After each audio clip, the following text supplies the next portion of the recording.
Bonjour, nous sommes le jeudi 29 août 2024 et le sujet sera Microsoft 365 Office, comment y accéder gratuitement à Word, Excel, PowerPoint et ainsi de suite. Alors pour cela, il faut créer un compte en ligne sur office.com, le site de Microsoft, et vous aurez accès gratuitement à la suite de Microsoft Office. La contrepartie, c'est d'être toujours connecté à Internet. Vous ne pouvez pas l'utiliser hors ligne.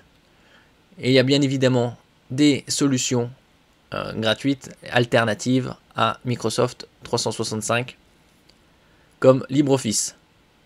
Mais puisque d'autres outils équivalents sont proposés par la concurrence, notamment LibreOffice, qui propose des mises à jour au moins 2 par an, mais surtout les Google Services comme Google Docs, Sheets et Slide. Microsoft a décidé de jouer le jeu et a finalement ancré ses propres services dans des versions web accessibles gratuitement. Désormais, pour profiter de Word, Excel et PowerPoint, il suffit d'un navigateur, d'une connexion à Internet et d'un compte Microsoft.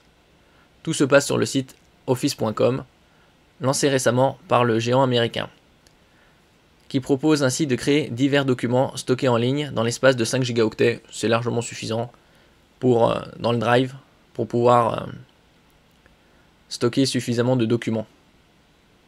Après, il y a des extensions, elles sont payantes.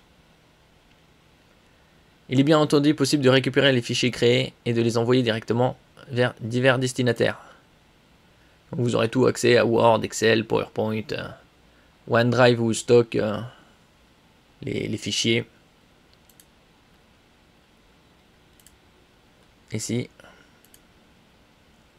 Bien entendu, le site est également l'occasion pour Microsoft de mettre en avant ses formules payantes et d'encourager à installer les applications qui nécessitent des clés de licence. Néanmoins, pas de forcing ici, simplement quelques encarts au compteur. Donc en contrepartie, vous avez accès gratuitement à Microsoft 365 et il faut créer un compte et être toujours connecté à Internet. Et il y a aussi quelques absents par rapport à la licence complète.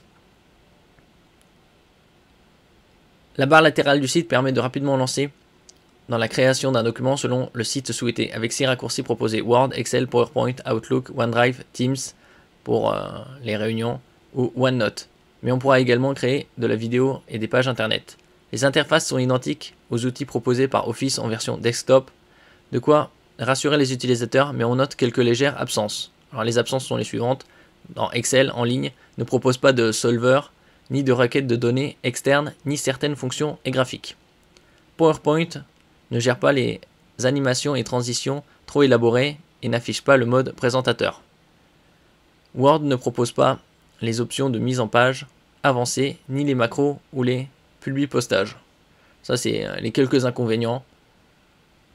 Sinon, il y a LibreOffice et Google dans Google Drive pour pouvoir utiliser Google Docs, Sheets et Slide. Et comme je le disais, enfin sachez qu'il n'est pas proposé de mode hors ligne des outils en question et que sa connexion à Internet, il sera impossible d'y accéder. Merci pour votre écoute et à la prochaine!